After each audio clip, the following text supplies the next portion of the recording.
are back. It is Chris Akin with Chris Akin Presents, along with my good partner, Mr. Erik Ferentinos. Erik, how are you, man? Doing well, Mr. Akin. Great to see you.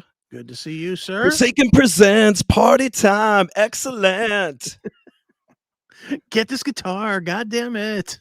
When I was, getting ready for tonight, I felt like Wayne's World doing this. And I'm like, he had in the first movie a similar guitar. Yeah. Yeah, there it is. It was a Washburn, but it was the same color and cut, right? Yeah, same exact. It's almost the same. Most dummies like me would not notice that it's a different guitar. Right, exactly. But for the people that weren't around last week, this is a badass Kramer Beretta guitar that we're gonna auction off in a few weeks, and you could be the one that throws down enough loot to get it. That's right. You need to get it. That's right. It's got autographs by Vince Neil of Motley Crue. Okay. It's got the other Bordello brothers, Stephen Pearcy. Nice. This was signed at the Palm Springs show this past week when Stephen Pearcy and Vince Neil did a couple gigs together, and I had Susan bring this guitar up and had everybody sign it. It's got, Dana Strum, Blando, Scott Coogan, Johnny Monaco, myself, Matt Thorne, who actually wrote the beginning riff to Back for More from Rat. Nice. When he was in the original Mickey Rat back in the day. Tell me a lie to this question I'm about to ask. Did he play that riff on that guitar? Yes, he did. Yeah, that's where he wrote it. He actually at Soundcheck played it for us. The story behind Back for More intro, he actually wrote it on the bass. And when we were at Soundcheck, we asked him about it, and he actually did play the riff. Boom, boom, boom, boom, boom, boom, boom, boom, boom, boom. And he did it on the bass. It was pretty cool, man. Little Rat history thing there. Yeah. But what I wanted to throw in, I didn't mention last week, is, during the pandemic, I was bored and I wanted to practice like upgrading guitars before I ever did anything on an expensive guitar. And I've actually put some cool stuff in here. It has a Seymour Duncan JB pickup in there, and those alone are like, over $100, probably $140. Changed out the saddles to have like good saddles in there, because with the one that you get stock doesn't have that. And also it has locking tuners. And why are you putting all this into a guitar that's going to sit on somebody's wall? I didn't do it for that purpose. I had this guitar, as I was saying, just to practice upgrading, and I was bored. It was like they had shut down the world back in 2020. So not to go crazy, as a lot of people had hobbies they were doing, I got a couple of these inexpensive entry level, Kramers, but came to find that it's really the same necks that they put on their expensive ones. The only difference is this didn't have the Floyd Rose. Okay. So I haven't touched this guitar. I basically upgraded it. I also put a nut, a graphite nut on there. So this thing actually plays really well now. It sounds fantastic. I even did a treble bleed circuit in there. Like, I got nuts. Practice my soldering. So this guitar special. I just wanted to give a background on it, because there is a story behind the guitar. It's not just like the ones you see at a club when a band plays and they make everybody sign it and whatever. This was actually upgraded by me. I owned it. It's from the pandemic or whatever, and they could know that from the Palm Springs show that we did this past month, the bands got together and everybody was happy to sign it, because they know I had a medical emergency 6 months ago and I was uninsured, and I got, some bills and collections that I want to pay. So it's not a charity, like a licensed charity or anything. And I'm going to keep the money. It's for me. And I don't have to really explain much, but I am happy that you're. Well, you ain't keeping the money. You're giving it right to some fucking hospital. Exactly. And if you listen to last week's episode, I crashed my car. I got to pay to fix that. Right. So we're going to do it. It's not something that's going to happen all the time, but I had this guitar and I thought it was awesome opportunity to get some killer autographs and let somebody get a cool piece of rock memorabilia. Hell yeah. So, and with all your mods on it, you're a regular Erik Van Halen. Exactly. And this was around the time, Ed died that year. When did Ed die? 2020 or? What a fucked year that was. Yeah, it really was. We lost Eddie Van Halen. We lost the year itself to fucking dumb COVID. people bought the lie, I guess. Oh, I shouldn't say that. We're on YouTube. Right. Oh, people were so stupid during that whole time. I mean, I didn't have a choice. I couldn't play shows. I went out and did deliveries, and it didn't matter if there was a deadly disease out there. I had to pay my rent. They weren't, Yeah. I wasn't going to squat like a lot of other people were doing. Yeah, it's more deadly to live in fucking tent city there in LA than it is to fucking potentially get the virus from some fucking asshole opening their door for 10 seconds. The boomers were the most freaked out. They would order their groceries to get delivered to them, and they would be out there in basically hazmat suits. And they had a whole setup going on a table with bleach and water, and they were literally bleaching all their groceries. Ugh. It was insane. I'll never forget that. People are so dumb. And I remember also dudes in the store. A guy one day was like asking me about the supply chain. And you could tell right away that they listen to certain radio shows where the commercials are constantly threatening these people about the supply chains. Yeah. In some cases, there's reason to be worried, because there is intentional destruction. But yeah, but I mean, it was nonsense back then to worry about anything. It really was. I mean, I get it. The media said, "Ooh, there's a ghost. Be scared," and everybody was. But I mean, in the end, whatever. Did some people die from the shit? Yes, but there's just as many people dying now from unknown circumstances. Dying suddenly. Yeah, sudden death syndrome. It's like, come on. 47-year-old fucking athletes and are dropping dead. Yeah, that happens. Speaking of that, did you watch the Grammys sponsored by Pfizer? I did not. Was it sponsored by Pfizer too? It was totally sponsored by Pfizer, and this was by far the most satanic Grammys I've seen yet. No shit. I do have pictures from the Grammys, but I did not watch. I did see that Ozzy won the Grammy for best rock artist or metal artist or something. I don't think they even showed that, man. No, it wasn't on TV. Of course, they're not going to put that on TV. Not when you can get Lizzo and all that other quality content out there. Why would you put Ozzy, who's been doing it for 50 fucking years, on TV? Exactly. Yeah. I mean, they did throw a lot of money into this thing. I was actually trying to wrap my head around how they rehearsed for this event, because it was literally like a Super Bowl halftime. There was so much money because Pfizer, if you think about it, they've made over $500 million. No, probably $500 billion. $1 trillion.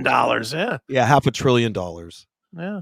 Okay, they had plenty of money to throw at the Grammys, and they did a 50th anniversary of rap music. That was pretty spectacular. They got everybody from pretty much the 70s to present day to be a part of this whole choreographed thing where they all got to do like one verse of their song. And I was just thinking about how much that could have gone wrong. Right. Or how any of these dudes could have had a heart attack at any moment. So who were the guys? I mean, I saw Jay-Z. Who were the old guys? Was it like Grandmaster Flash or? There was one old dude that he looked 80 years old. Okay. And he had on a full leather breakdancing outfit on, and it was so bizarre, but it's just a testament to how old rap is. I don't understand why kids think it's so new and cool. It's your great grandpa's music. Yeah, I mean, it came out in the mid 70s, I guess, or yeah, probably early to mid 70s. It was going around in the early 70s underground. Yeah, because I know I was, I was in high school, and I was like the one kid in high school that liked some rap. It just was not accepted in my high school at all. I was in a white high school, and sure, I'd be breaking out Run DMC or LL. Those were like the two at the time. Was LL's radio record or the first Run DMC, and I got looks like, you're a traitor. Right. I was a traitor to the race apparently, because I wasn't only listening to Van Halen or Billy Squier or Prince or whatever. I was a traitor. I don't remember showing up to school with any of that, but I do remember after school, I had a buddy, and his mom, he was like a latchkey kid, Yeah. and I think his mom might have his grandma. No, it was actually his grandma's house that he lived at, and she drank. She had a lot of booze there, and she would be out at work. So after school, we would go there and drink and watch Yo MTV Raps, Okay. All right. and we thought it was awesome. We had a great Sure. time Sure. doing That that, that was and a little bit later. I know for me, like, even in the '80s, I remember going to school and just getting fucked with because I had the Kango hat and everything. I was, like, really into it. what's a Kango hat? You don't know what a Kango is? That was, like, the kind of No. bell hat that LL Cool J Oh, wore. like a You bucket hat. Yeah, like a bucket hat, but it was round on the top. He wore his. He Oh, did wore he wear his. it? Yeah, he That's did, and awesome. it's kind of funny because he's, you know, as guys get older, we get a little heavier set, Sure. you know, and so that little bucket hat looked a little ridiculous on Yeah, him. well, yeah, But I you know mean, what? it looked ridiculous back in when we were wearing them in 1984 or whatever, but, you know, LL's awesome. he is great. I love LL Cool J's music. And I don't even not sure exactly how old he is, but he He's not still a totally brings it. He's probably my age. He's probably in his mid-50s at this point.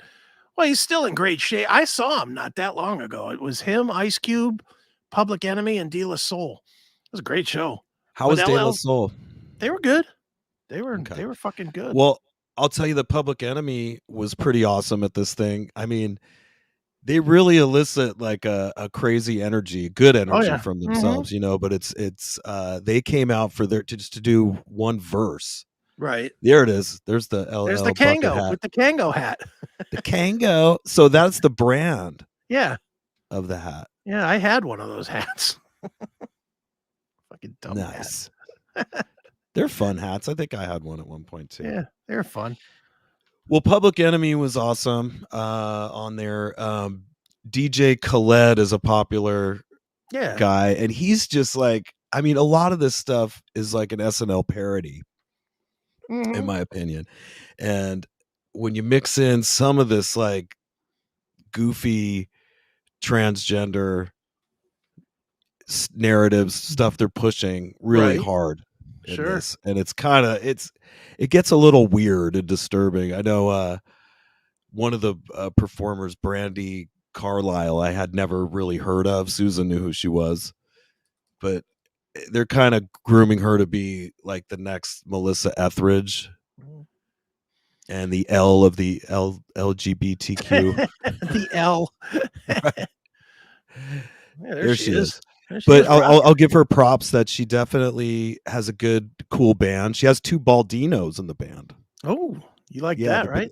they look like, yeah, they look like they could be twin brothers or something. They Nice. look like the dudes from Empire Strikes Back that worked for Lando Calrissian. Nice. But they kind of look cool up there. And so she had at least dudes in her band, so she's clearly not a man hater. Well, you think they're dudes. I They might hope just they're dudes. they They might look just pretty. dress like dudes, but actually be women. Or they might identify as dudes, but actually be women. Funny you should say that because I don't know if you've heard all the commotion about the artist Sam Smith. Do you know who that is? I know who it is. I'm not a fan, but let me find me a Sam Smith picture. Now, I'm familiar with Sam Smith from the pandemic, early when I had to do rideshare for a bit, and Okay. his songs are on like that. Like I would put on the Pitbull channel on XM Mhm. for people because Sure. my area is kind of rough and tumble here in Oceanside, you know, and Alright. that channel suited the people I picked up. Is You know? Pitbull considered rough music? No, these are people that have jobs, but they're a little spicy. Oh, okay. Alright. I was gonna say, I don't when I see Pitbull, the last thing I think of is, wow, this guy's a badass. He's pretty badass, and another dude that's kind of bald, so Well, that's he's cool. definitely bald. Anytime there's a successful guy that's follically challenged, I applaud him Yeah. and promote him. So that's the key. You want Eric to fucking promote your band, shave your head. That's right. You have to be bald like me. We have to stick together. Nice. So anyhow, Sam Smith has an amazing voice. You know, let me start with the positive. So, but like the radio at the time, I didn't really know what he looked like.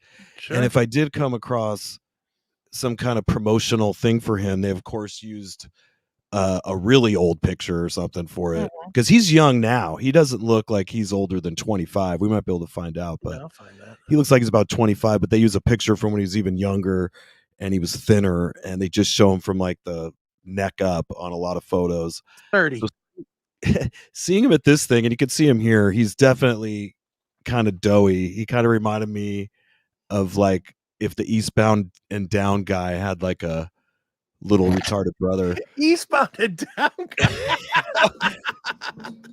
That's fucking funny. It was bizarre to see, because I was like, and I know there's a lot of women that are really fucking disappointed today. Why? They didn't know who this guy was, or they had their own vision of what idea he was. hearing the songs, because are you familiar with that song Dancing with the Stranger? Yeah, sure. That's a good jam. You know, it's like I don't hate this. I don't hate this guy's music. No, the song's fucking great, and it's very ambiguous. So I never thought it was a gay, you know, for gay people or anything. It just seemed like, actually kind of more seemed like it was for a guy and a girl, honestly, because I think it has a female, you know, accompanying him on some of the harmonies and stuff. Sure. Dancing with the Stranger.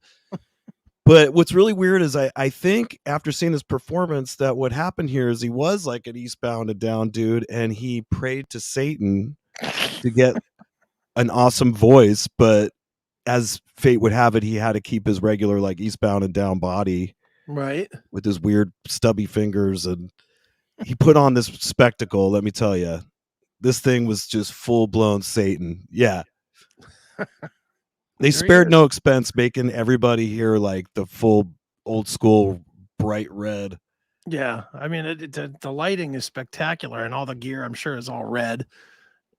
But again, it was like a parody, because, you know, this guy's like 5'2", 190 pounds. Right. He's not the Beelzebub that we were taught to be scared of. Is that what you're saying? It was honestly, and especially when they cut to a commercial and they're all brought to you by Pfizer. You know, it's just the whole thing's like a joke, you know. That was the devil, and this is brought to you by Pfizer, because we're gonna kill you. Right. All through this Grammys, they had like a panel of like a whack pack, if you will, of the LGBTQ community. Oh, good. That basically they were supposed to be super fans of each of the artists. Okay. That played. So most of the cutaways went to these people. There was not, I don't think anyone was straight. Maybe a few of there might have been a black lady in the group that was straight, but of course she was overweight. That was the other thing they were going with, was the being huge. Hey, it's being huge is the new thin. With Lizzo and things, which was, but I liked her. You know, she is likable. I don't know if you hate Lizzo or what you're. I hate Lizzo. I don't hate her. I don't hate her. Let me take that back. I don't know anything about Lizzo at all, like, except every time I hear her, it's saying something stupid. Okay. About and look, I'm a fat guy, so I'm the last guy in the world that's going to really hammer on anybody too much for being a fat piece of shit. Okay. But admit that you're a fat piece of shit. I am a 400-pound fat piece of shit. I don't expect anybody to look at my big globbly ass and say, man, that is fucking sexy. I don't expect that. This pig expects that. And no, you're a fat glob piece of shit. So don't tell me that I got to feel like I got to praise you for being a big fatso, because you're a fatso, just like I am. I don't know if she demands that she gets praised. I know that they are using her as the new model. Right. They are, plus size models are a thing nowadays. Yeah, a bad thing. Let me tell you why I think that is, because you know my conspiracy mind. All right, they're trying to cover for all the crap they put in food, because it's like you don't have to eat much to get fat nowadays, but the stuff that's in the food, all the chemicals, is so horrendous, and we can't get rid of. Our bodies can't process it or get rid of it, and that's why everybody's fucked up from it. People didn't used to be this fat, and it's not that people are all of a sudden hungrier than they used to be. But a lot of the food is GMO bullshit, and you're Yeah. not getting the right calories from it. No. And it's I'm not. gonna make this point. I'm interrupting here. Go You can ahead. come back to conspiracy 101 in a minute. I'm going to factual 150. And factual 150 says that's not sexy. Don't try to tell me it is. It's not. Okay, maybe it's not, but it could be different and it could be fun. And That you is shouldn't not knock it till sexy. you've tried it. First of all, I have banged fat chicks. Fat guys bang fat chicks. So I have banged fat chicks. That is not attractive. That's what you call a when necessary. Let me explain something, Chris. Go ahead. Sometimes what is pleasing to the touch is not pleasing to the eyes. Mm-mm.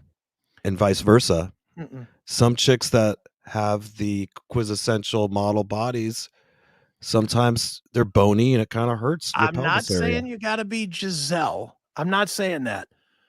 And I'm not even saying you got to be like Tyra Banks that has kind of the right amount of chub on her.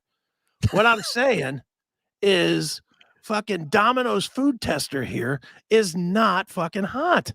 And for them to try and portray that this is what there's not guys in the real world that want that are saying, you know what, Tyra Banks or this is what I'm going for. Right. There's not a hetero man on this planet that thinks that.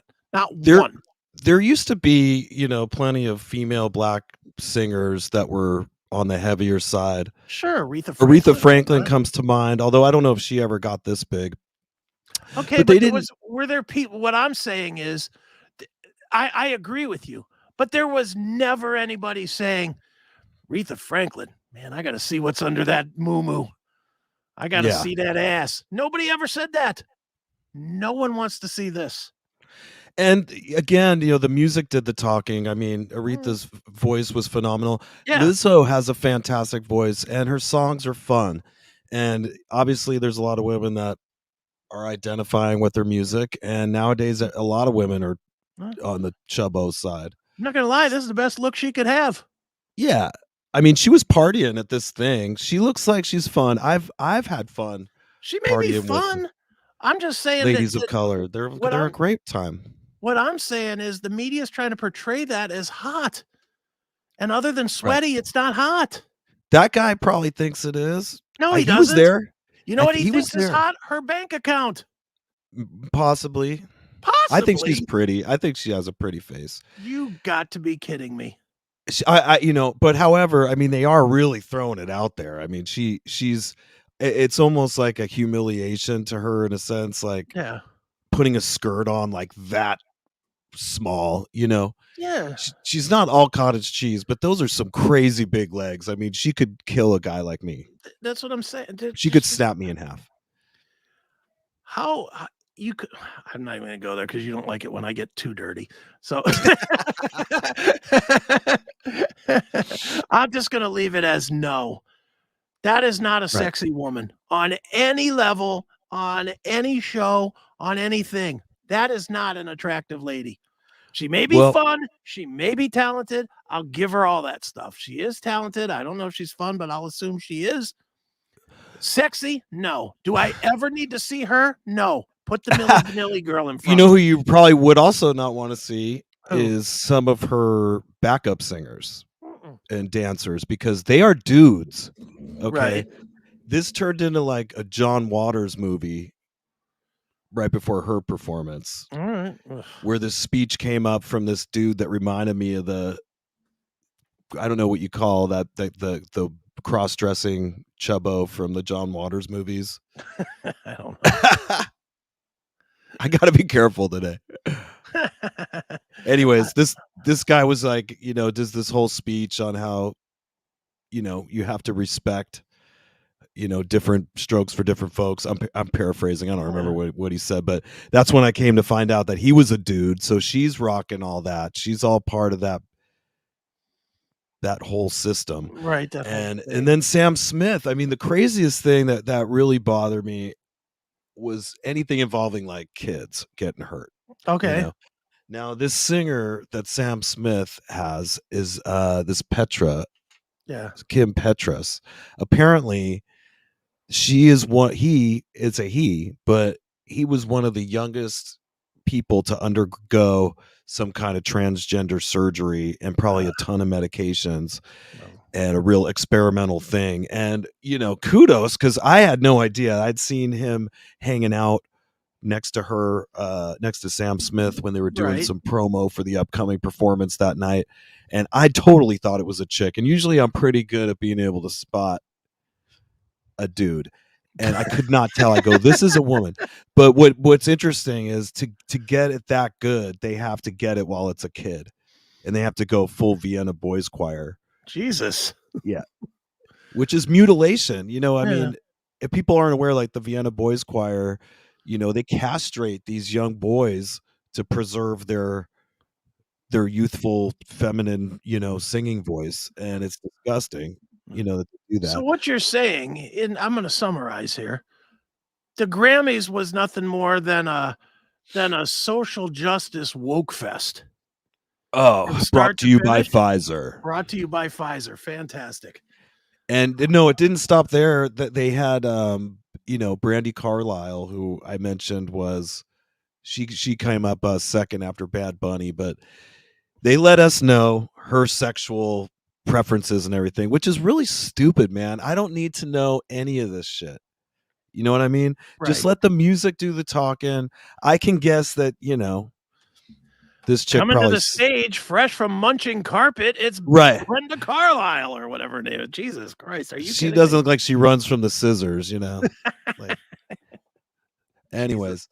But they were they were showing these commercials, and they were brought to you by Pfizer, where she comes into a room. It was really awkward commercials where she walks into some hotel room and there's these two kids in there that look a little inbred, by the way, that are laying in the bed, and it was really strange. And she's like singing to them, but not actually standing over there. Right. And I guess, if you do some research, you find out that it's the woman who they were sure to introduce you to her wife.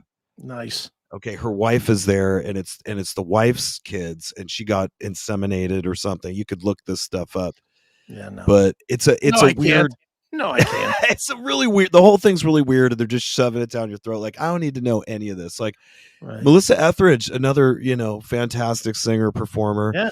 Like, I knew that she was gay, but I mean, whatever. I don't need to. Who cares? Know it. Yeah, I don't care. That part I don't doesn't need to matter. know about her personal. Look, I say this all the time. I'll continue to say it. It doesn't matter what people are into as far as their craft. But if you're going to make it about that, then I'm going to fucking rebel against that.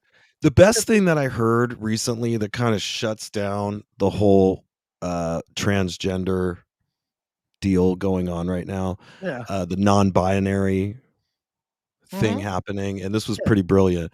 But if these folks are saying that they don't recognize gender, Yeah. what are you changing into? You've literally accomplished nothing. Yeah. Because whatever you change into, you don't recognize it anyway. So it's a big hypocrisy. It is. It's all dumb. And I'm still like waiting for the LGBTQ with a P on the end for pedophilia, because that's coming next. They're just grooming the public for that. And once you start seeing these kid commercials moved in with the gay thing, and it's like, well, isn't that the plus anything else that we? Oh yeah, that's to be continued. Wait till what we have coming up next week. That's what I thought. Pedophiles aren't so bad. Nice. It's a choice or whatever. Right. But when they're hurting kids, it's all in that way. It's mutilation of the children. It's a mess. Right. It's not right, man. And that's the kind of stuff that just rubs me the wrong way. And then you mix in that it's Pfizer's dirty money, and you can just assume every famous person that you're seeing that showed up that night got a fat ass paycheck from Pfizer for I'm being sure they there. did. Well, hey, good on them. I'm going to stop you here. I know Chris Czynszak's sitting in the green room going, what the fuck am I coming into with this nonsense? Right. But we will have Chris Czynszak on in just a second here. We are going to be talking about the Rockin' Pod for 2023. The annual fest is back once again in Nashville, and we'll be talking about that and what's going on at Rockin' Pod and all that different stuff. But before we do that, we are going to take a very quick break So hang tight. We will be back with Chris Czynszak and Talking Rock and Pod right after this. It is Chris Akin Presents. Welcome to the night. You think you know Night Demon? Then the Night Demon Heavy Metal Podcast is for you. Step into the darkness as we peel back the curtain to give you an unprecedented, all-access look into the mind and the heart of the demon. We're talking band history, song analysis, studio anecdotes, stories from the road. It's everything a diehard Night Demon fan could want and more. This is the only place to learn the inside scoop, the deep dive trivia, the untold tales from the band members themselves and those closest to the Night Demon story. Need more? The sacred Night Demon Crypt will be pried open to reveal demo recordings that have never before seen the light of day, all with in-depth commentary by the band and the people who were there for the writing and recording process. This is a gold mine, a treasure trove of all things Night Demon. Head over to nightdemon.net or wherever you listen to podcasts. That's right. And joining us now to talk all about podcast, the podcast guru himself, and hosting Rockin' Pod once again, the mighty Chris Czynszak. Chris, how are you, man? Good to be on with you guys. Hey, Eric, nice to meet you. Great to meet you, my brother. Well, dude, another year, another year's worth of stress for you, but yet another Rockin' Pod, man. So tell us all about it, man. Tell people everything from where to go to get their tickets to where to go to enjoy it and everything in between. Well, as always, happening in Nashville. It'll be the weekend of March 17th through 19th, and it's kind of expanded to a 3-day thing now. And Friday we'll start with the one of the Rare Hair pre-party concerts that my friend Tyson Leslie puts together with a whole rotating cast of musicians, and also several of our expo guests will be jumping up on stage and doing a song or two, including Eric Martin and Stevie Rochelle, and nice. I think Monty Colvin from Galactic Cowboys is going to get up there. Jason McMaster. Several of the guests will get up there and do that. Then everyone will be hung over the next day for the Rockin' Pod Expo on Saturday morning. Yeah, because our pre-party concert is on St. Patrick's Day. I didn't think that all the way through, I don't think. But so everybody be ready for the expo. That'll be at the Nashville Fairgrounds this time. We're not doing it in the hotel this time. Hotels have gotten incredibly greedy since the lockdown. That's a long story. But so biggest space we've ever had, and we got over 50 guests coming this time. We've got I think close to 60 different types of vendors with vinyl, memorabilia, comics, horror, pop culture, all kinds of stuff. Be panel discussions, live interviews with podcasters interviewing some of the guests. There'll be a podcaster education track for branding and marketing and how to start a podcast and all that good stuff. And lots of alcohol, as always, because we like to kind of call it the unconvention, because a lot of conferences are very stuffy and sterile. This is more of a party with some business getting done at the same time, but it's more of hanging out. Then Saturday night is Keelfest, but Ron Keel's label is doing that. That's at a place called Bowie's Downtown. So if you want to experience the insanity of downtown Nashville and all the woo girls and all that shit, come to that. That'll be Ron Keel Band, a Steeler sort of reunion with Rick Fox and Mitch Perry on guitar, and Crashing Wayward and the Fifth, 2 bands from their label. Right. And then Sunday is more of a pop culture and comic convention at the fairgrounds, but then also we're going to do a movie screening of Kiss Exposed from the 80s with Courtney Cronin Dole, Don Jameson, and Craig Gass doing kind of Mystery Science Theater commentary to it, which we did that with Phantom last year, and it was a big hit. And then the last thing of the weekend is the Punchlines and Backline show with those comedians doing sets. Eric Martin from Mr. Big is going to do comedy for the first time, so that should be an adventure. Eric Martin? Yep. Wow. He's gonna do stand-up comedy for the first time in his life. Is he funny? I mean, I've interviewed him a bunch of times. He never really came across as like a ha-ha guy. He might be getting some help with the material. That's all. All right. That's all I'm gonna say. But I mean, yeah, I mean, I saw an acoustic show he did last year, and he was pretty funny in between the songs. But and then he's gonna do one of his Eric Martin's big acoustic things to close out the night. So yeah, that's all 3 days, kind of in a nutshell. Very cool, man. He roasted Johnny Monaco recently. Oh, really? Yeah, it was like at it must have been some kind of after party for some event we had done in the Florida Keys. It was for that festival I did out there, Chris. Mhm. And I The guess Rock there was Island Fest? some after party, Right. and Jason and Johnny walked in, and Eric was up there jamming or something. He goes, "Oh, look who it is, Johnny Monaco. You want to tune my guitars, Johnny?" You know, Oh, it's like, wow. Nice. Johnny got a taste of his comedy. Nice. Very cool. Has Well- anyone well- ever picked up on the fact that Johnny Monaco seems like the modern rock and roll version of Walter Matthau? And I mean that as a compliment, because Walter Matthau Totally. was brilliant, but Hell Johnny yeah. he's the standard curmudgeon that never perks up but is always funny. Right. No, He he is. certainly is. Well, dude, I mean, at this juncture now, 2023, podcasts, there's more podcasts than anybody can listen to. Honestly, I think for the first time, maybe not the first time, but maybe just the last 2 years, I'll say, it's gotten to be where it is oversaturated to the point that it's difficult to discover new stuff for the first time.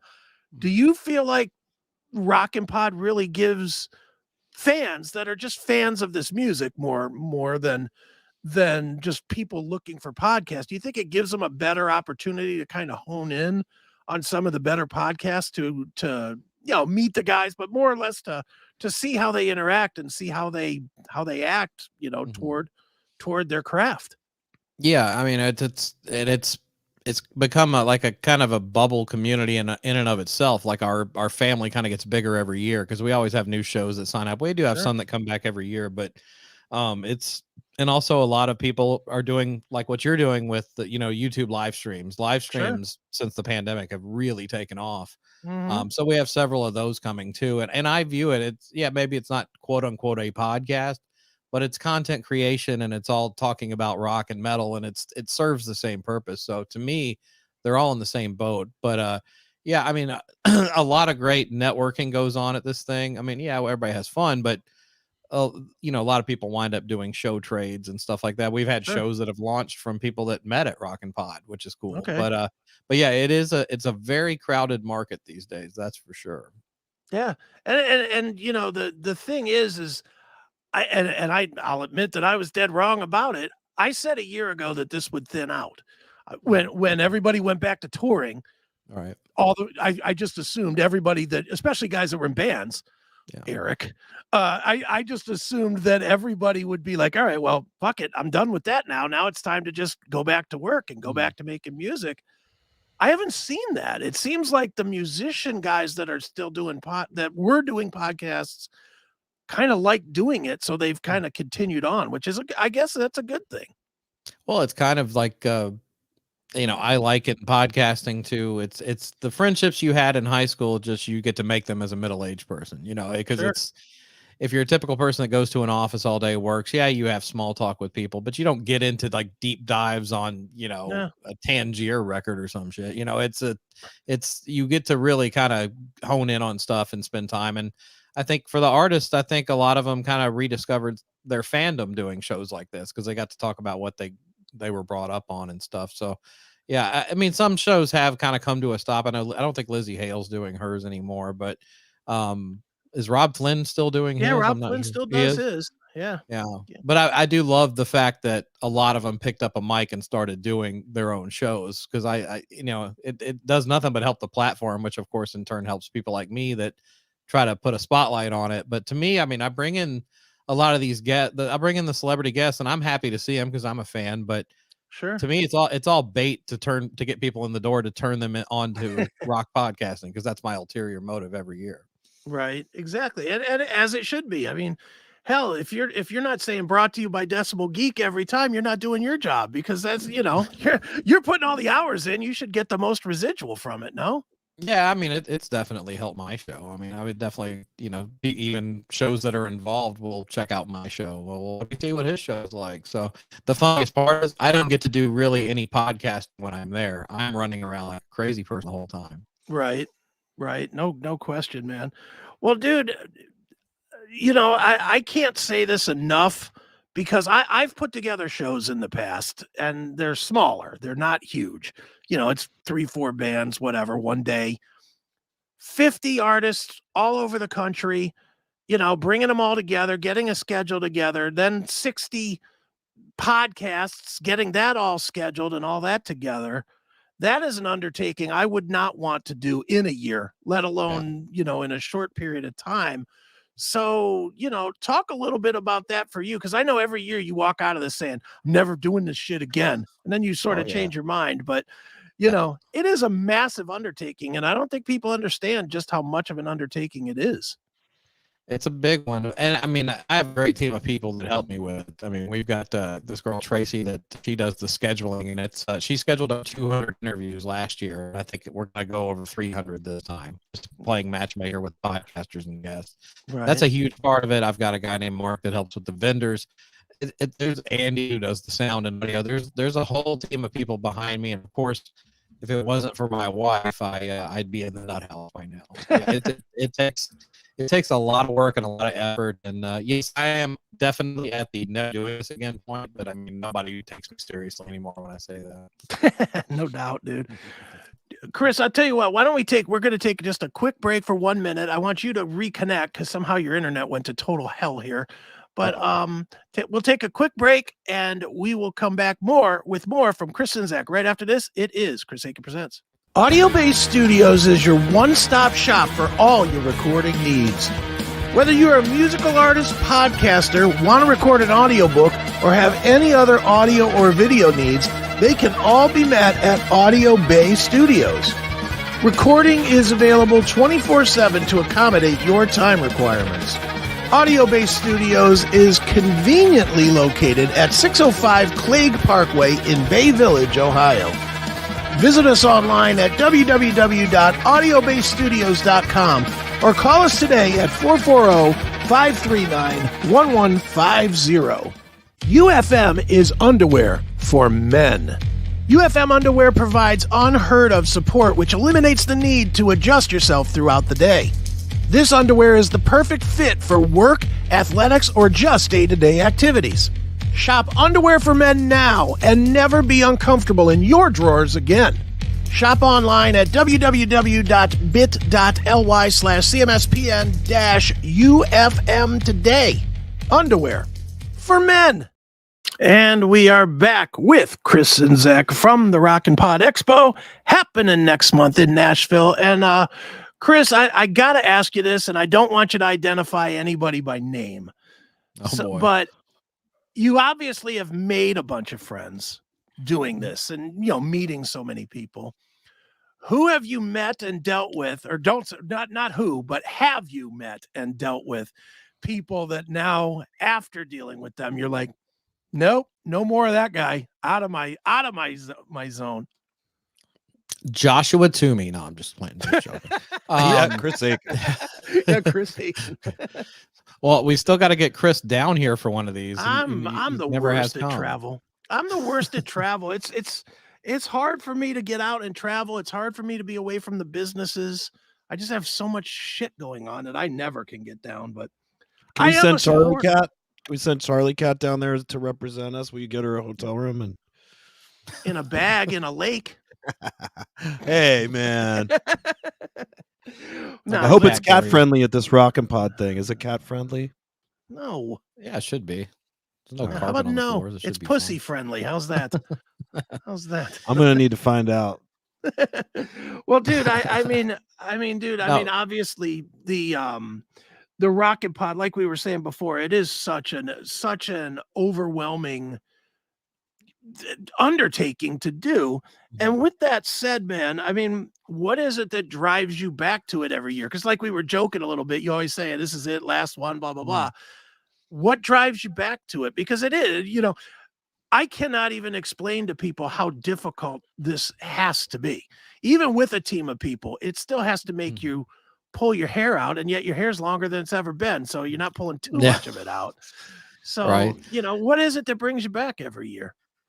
I've kind of just determined I'm a masochist. I think I like the abuse. That's all I can figure. I don't know. It's weird. It's like I'll I'll go through it, and it's a pain. It's mostly just seeing everybody have a good time, helping the music podcast world grow. Also putting a spotlight on the artists and the bands we like. So it's just because I don't know, mainstream media just blows as far as doing any coverage on a lot of these artists. That's the biggest thing. It's one of the reasons I started doing a podcast to begin with, was just like, well, the radio won't talk about these bands, but I will. So I mean, that's the big driving force. Is I love the music. But to get back to your question a minute ago, yeah, there's been most of the guests are always really cool. But I've had a couple that were problem children for sure. Without naming the name, I had one this last time that the part of the agreement, if you come as a guest, is you do have to do interviews with some of the podcasts because they come to get content. So, and a lot of the guests are happy to do it because they get to promote whatever they're pushing. Right. Okay. But this one particular guest was more interested in selling merch at his table and did not want to do any interviews with any of the shows. And this is after we set up the schedule, got all the podcast, told them, hey, you're interviewing this person at this time. Right. And then halfway through the day, he's like, no, I'm not doing them. I'll do them after the expo. Have them meet me in the lobby at like 6:30. And I'm like, do you not understand that people have lives and probably have plans, and like how douchey of it? Or that's what this event is for. Yeah. No, but to him, it was to make money. And that was all it was about, was coming to make money. And also this same person, this old guy showed up with, I'm trying not to give away who it is. This old guy showed up with something that this person put out long time ago. And this guy's been a follower of his for decades. Sure. And he was telling me and my wife the story about how honored he was to meet this guy. And it was just a heartwarming story. The guy came from like Nebraska or something to meet him. All right. So the next day I'm doing another event with this guy to wrap the weekend up. And I bring up the guy in conversation. And the guy goes, oh, that guy wouldn't get the fuck out of my table. I was trying to sell my stuff and he just kept yammering on about stuff. And I'm like, really? So yeah, I mean I can count on one hand the number of bad apples. Most of them are thankful and happy to meet fans and podcast. They're just happy to, and it's like a reunion for a lot of them because a lot of them know each other, So it's it's fun gathering.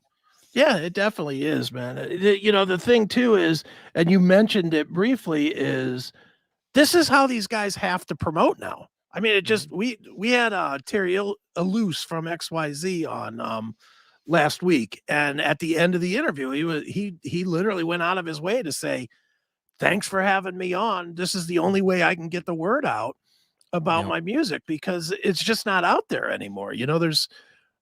There's one channel, maybe two on Sirius XM, and then everything else is relegated to hopefully making it into some Spotify playlist or something. Yep. There's just not anywhere for it other than what we're all doing, which is really trying to help the scene stay alive as much as it can. I don't think any of us have any false notion. And I think that's another thing that's interesting about podcasting versus radio. In radio, it seems like they're doing it so that they can build themselves, whether it's to build their show or build their station or whatever. Yeah, we all want our shows to get more popular, but in the end, I think all of us, we started because we were fans of whatever it was that we were fans of. And we're all still kind of fans of whatever we were fans of. None of us have gone and said, well, I used to do this because I was doing a Pantera podcast, but now it's Chris Aiken Presents, goddammit. Let's hear about me. It's like it just hasn't gotten that way. Podcasters, at least us OGs like me or you, it's kind of, we've sort of stayed in our lane, which is rare in media. Yeah, well, it's a big difference from radio, because radio, it's all and like Aaron Camaro, who's my co-host, he came from the radio world. He was a DJ in Wisconsin for years, and you too. And when he started doing it with me, I would say, oh, so-and-so from this other podcast wants to do an episode with us. And he'd be like, fuck those guys. And I'd be like, what are you talking about? And he's like, that's not how it works. I'm like, no. And it didn't take me long for him to figure it out. I was just like, no, it's because in radio, it's cutthroat. You do not mingle. You don't even mention the other guy. You don't mention their station. Yeah. But in podcasting, it's all about, all Cross boats raise the promotion. tide, or whatever it was. I don't Yeah. know what the quote, but it just you work together. That's the best way to build an audience, because you get people that are like-minded, that have the same type of followers. And but no, it's just a fun community, and I've made some of the best friendships I've ever made just through doing a podcast. Right on, man. And I mean, obviously, for people that don't know your podcast, Decibel Geek has been going, I don't know, what, 300 years now? It's been Feels like Rockin' Pod's been going for 300 years, but no, 12 years as of April. So Wow. yeah, we're almost at the 12-year mark now. Yeah, you guys are you're one of the original. I always talk about, back in the old days, because obviously at the very beginning of the metal podcast, it was CMS and Talking Metal. And that was Yeah. about it as far as podcast And Butler's show. and Butler but even I mean, I remember when Butler came in. He came in after us. I don't remember. I think Talking Metal was right around the same time, but I've told the story before. I had to learn how to code RSS feed, because there was nothing like now where you just upload it and it's all written. Yeah. Back way then easier. it was like, okay, bracket, iTunes bracket, href equals quote, link, quote, description, time. And if you did anything wrong, the shit would error out. It was a pain in the ass. Oh, and I remember when I got into you was, I think it was, what was Rob's show? Rob Kern's show? What was that show? The I can't remember the name of their show. Whatever. Yeah, it was I like used the to love Oma. it. Yeah. Him and Eric's show, but it was they had you on, and you were making like your comeback, because you had been off. I'd been off the air for 2 years. while. Yeah. And then I heard from other people like, oh, holy shit, Chris Akin's gonna do a show again, and I'm like, who the fuck is Chris Akin? And then it didn't take me long. I'm like, okay, now I get it. But yeah, because you're a lot more mellow now than you used to be. You used to be a lot more rageful back in those days. Yeah, I'm not as angry. That's what happens when you get rid of a dead weight wife. But it kind of mellows you out quite a bit. But yeah, I'm not as angry as I used to be. But I hope I'm still somewhat funny. So I better be doing 15 shows. I better be doing something right. But yeah, I don't know how you juggle all that. Well, neither do I. I do know it's called no sleep, but dude, obviously, man, I cannot be happier for you that the Rockin' Pod has not only continued to go, but continues to grow. I'm not even going to ask you if there's going to be another one, because I know there is, even though you'll tell me today there's not, but there will be. So, but for now, in case there's not, where should we tell people to go to get their tickets, to get their passes, to get themselves set up, hotel information, all of that stuff? Everything is at rockinpod.com, ROCK, the letter NPOD.com. Simple as that. It's got all the links for all the events, all the concerts, the hotel. It's got everything on there that you could need. Very cool. And is the hotel going to be like another one of these after party type things? Everybody goes back to the hotel and it just turns into a circus, or? I'm sure it will. All of our events are outside the hotel, but I'm sure the hotel lobby and bar is going to be well frequented. I already warned them. I was like, you're going to have a bunch of middle-aged dudes in black t-shirts and cargo shorts ready to drink. So get ready. I cannot imagine that you guys are doing this over St. Patrick's Day too. Yeah. Jesus God, as if there's not enough people in the bars and in the streets in Nashville.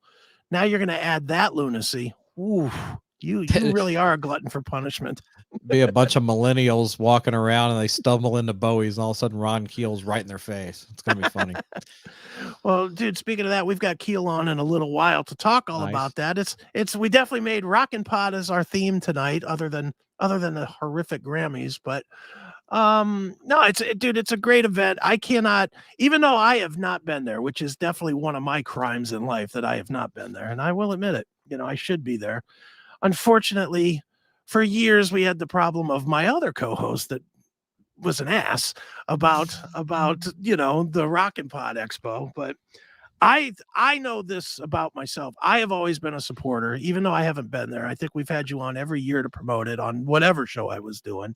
I will continue to support it because, like you, I want to see podcasting, and not celebrity podcasting. That's one thing that I don't necessarily care about.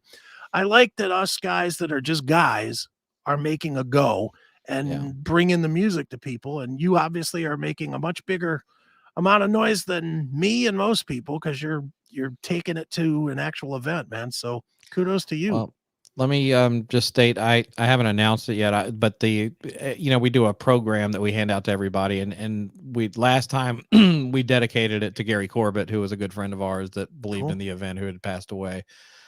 This next year will be a couple of people that we're going to dedicate Rockin' Pod to, and one of them will be Bob Nalbandian, because Bob was incredibly influential on me and always in my corner, big supporter of Rockin' Pod from day one. And that guy is so missed, and it was my dream to always get him to come, and we actually were talking about it a few months ago. Sure. And he was just like, I'm sick right now, I can't do it, but we're going to dedicate it in his honor. Very good, man. I mean, look, and I'll admit that, man, that guy's death just crushed me. It's like my best friend that I've ever had die. And it's like horrible. I mean, just a horrible thing. It's ironic you bring Bob up today. I literally, right before the show, right before Eric and I started, got an email from his sister, thanking me and Matt for we've been doing these, as if I don't have enough to do. We've been doing interview upon interview upon interview of his friends, both rock friends, the Ellefsons of the world and whatnot, and not rock friends, just people we know that were just his regular friends, to do like a real proper tribute for his family, not necessarily even for friends. And I mean, the amazing thing from talking to all these people, nobody has a bad thing they can say. No one has, and I get that there's when I die, when I drop dead, there'll be a lot of people saying a lot of nice things, but there'll be some other people that'll be like, you know what, fuck him good. He was Koreans. There'll be a lot of Koreans that are exactly, upset. Exactly. But there will be some people that'll have some negative. Every single person that knew Bob loved and respected Bob.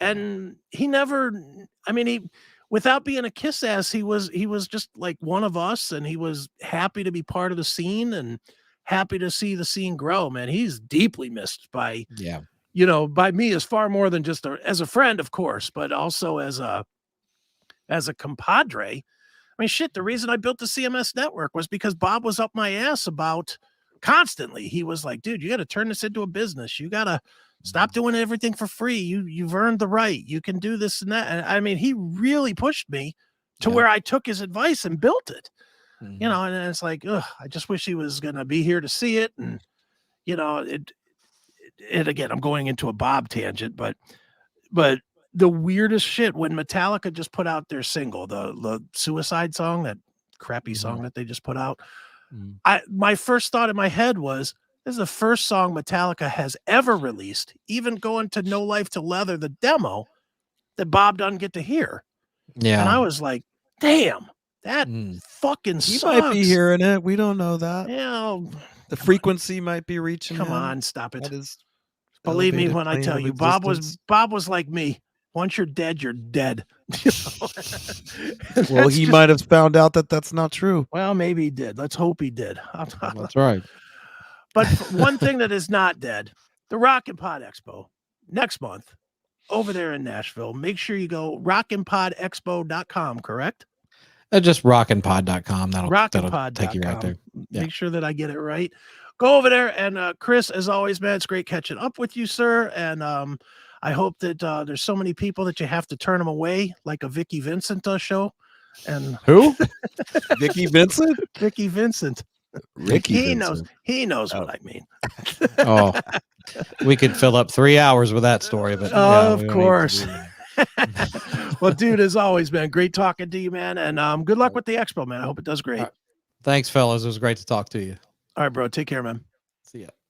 With trucker strikes and rising inflation, food shortages are becoming a big problem. Don't let yourself get caught unprepared. Buy a food survival kit today from My Patriot Supply and save. Over 2,000 calories a day to keep you healthy and strong, with a 25-year shelf life to ensure it's ready for you when the shit hits the fan. Go to www.bit.ly/CMSPNfood, order your supplies today, and invest in yourself and your family now before it's too late. www.bit.ly/CMSPNfood, my Patriot Supply. Happy Hemp CBD gummies are a great way to get your daily dose of CBD in both a convenient and a discreet manner. They're available in peach rings, gummy cherries, sour gummy bears, rainbow ribbons. They've got all the flavors that you would ever want. They've even got sugar-free and vegetarian options for you. It's a great product. Get Happy Hemp is the product. Make sure you shop them today. Just go to the link in the scroll on the bottom and you can save yourself a little bit of money and get the CBD gummies that you need and deserve. Get them today. That's definitely me with my pre having COVID hair before lots of my hair fell out from the fucking COVID and the COVID medication.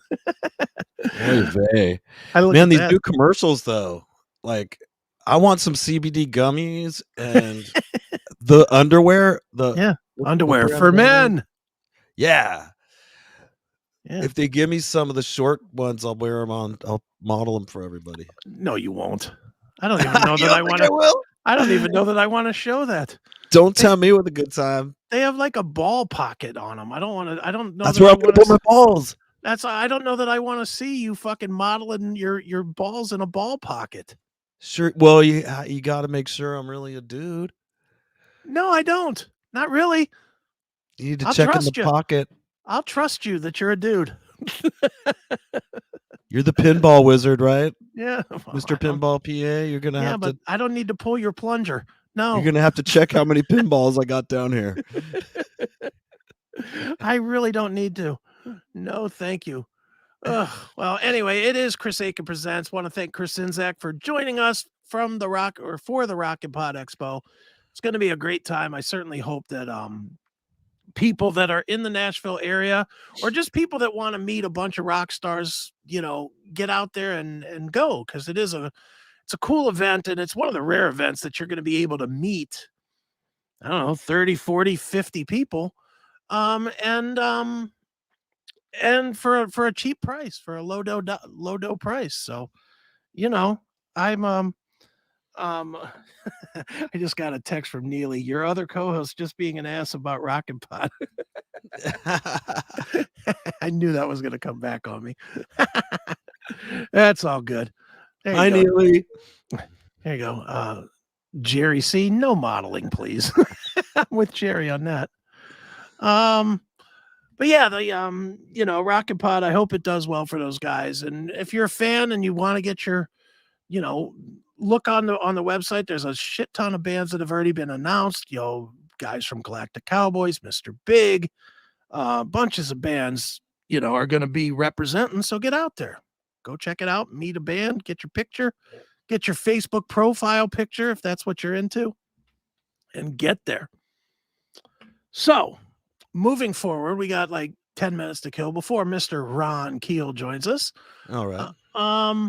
What are you up to for the rest of this? Or wait a minute, even scratch that. I'm gonna go to a different question because I have a question. Because I do finally, for once, know what I'm going to be. Well, then go ahead, announce the show. Announce the show dates, but then I do have a distinct question that will not take long to be answered. As we mentioned last week, the Stephen Piercy Band will be in Houston for a show this Saturday night at Rise. Okay, is the venue, and this Saturday. That's this Saturday. I got to fly on Friday at LAX, unfortunately, but I did find some Southwest drink tickets. That's good. So that should soften the blow. And then later this month, let's see, on the 23rd, we're going to be in Parker, Colorado, which is a place called the Wild Goose Saloon. Okay. A little sketchy. The Wild Goose Saloon? Sounds like a place that the backstage is the kitchen or something. Then the next day we got to fly to Connecticut because Saturday the 25th we're going to be at Mohegan Sun. which is a badass casino. If you've never been there, make the trip. There you go. Now, I didn't even know about this gig, but there's another gig that weekend. Okay. It's the Sunday, the 26th, and it's in Cohost, New York. And the name of the town is Cohost? I want to say it. Yeah, it's spelled COHOES, like hose. Cohost? Cohost. Mm, Isn't that weird? But that's what it is. We'll have to.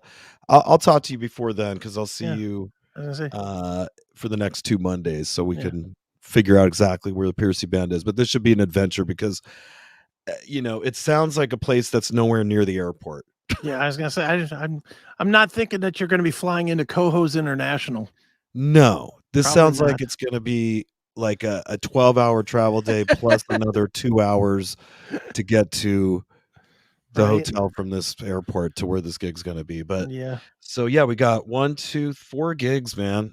This weekend, this month. That's good. That's good to have.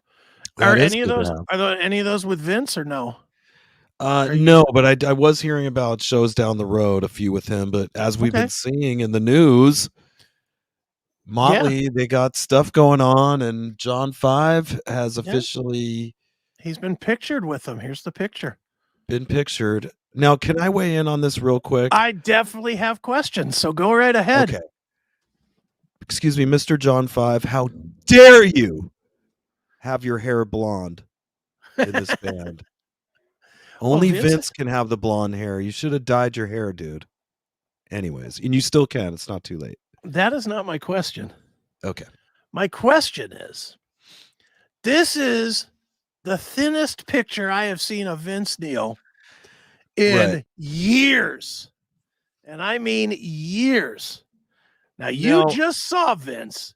Is he this thin? Okay. That could be a little bit of Photoshop going on with that. Now, Vince was nice enough to sign this guitar, so let's remember that. I'm not shitting on him. I'm just asking if this is bullshit, this photo. Well, man, I've seen apps. There's video out there. I mean, I could pull the video if you don't want to answer, but I'm just saying you saw him, and I did see him. We didn't really talk about it, but I got to see him for 2 nights. He's not this skinny.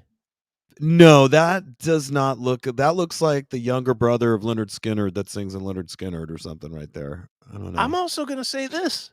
I'm going to take Vince off the table for a minute, although I definitely do not think Vince is near that skinny. That looks like 1985 Vince. I'm going to say this, though. Nikki Sixx looks way skinnier than he did on the summer tour. Did Nikki Sixx get some kind of surgery to be taller? Because it's like, how the hell is he the same tallness as Tommy? And he doesn't appear to be wearing Kiss platform boots or anything. No. Nikki looks like Mark Maron, the comedian Mark Maron. Yeah, a little bit. Like Mark Maron meets Dean Castronovo. That's kind of what he's got going on there. And Mr. Nicky, as we call him on the CMS, hasn't been that skinny since he was doing heroin and not eating. Agreed. I mean, come on. I took a look at these pictures and I was like, all right, Tommy looks like a douchebag, so that's probably a regular picture. Mm-hmm. John 5, I don't really know John 5. I've heard he's a cool guy. I don't know. I don't have nothing bad to say about him. I know that he likes cats. I know he can play the fuck out of a guitar. I'm not going to shit on him. He's a pretty great guitar player. But these other guys, I don't know who these two guys are, but they don't look like the Motley Crue that I saw just recently on stages in September. I think they should have probably kept it a little more realistic so it's not such a shock when you see them in person that you're not let down in any way. Like, you should kind of show what the band looks like. Yeah. I mean, in this case, definitely that is not what they look like. Tommy probably looks like that. Hey, man, I mean, Tommy always looks like that. But he's the other two guys. I'm just looking at them. I'm like, these guys are not this skinny, to be trying to portray this. I wish they would do that to me.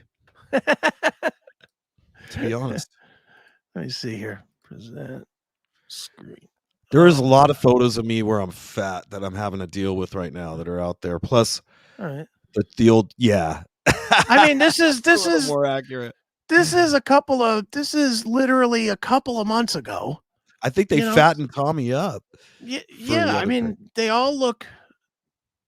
I don't want to even say fat. Vince looks a little heavy here, but they look a little chubbed up here, just a little bit. And then we go to today. Let me find that today picture again. Here's today. Come on. Right. I think they just took the adjust thing and they just kind of squeezed it for so they'd be skinnier. Oh, there's so much that can be done. As I've mentioned, there's apps where I could take my shirt off, take a picture, and it'll make me in one swipe look like I'm ripped up with the best body ever. It looks pretty convincing. Plenty. In fact, I remember when we were out there, I think Dana Strum was showing an app where you can filter out and it just makes everybody look fantastic right there on the spot. I don't know. Before it gets posted. This just goes into more of that false advertising that drives me crazy with Motley. And again, I don't know these guys. I don't get along with Nikki. I do know that.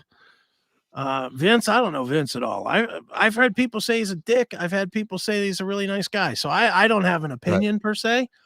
I've met him. I've shook his hand and said, "Hey, bro, what's up?" And that was the extent of my conversations with Vince Neil. I think I lost a bet or something. I was supposed to get a picture with him or something, and I didn't.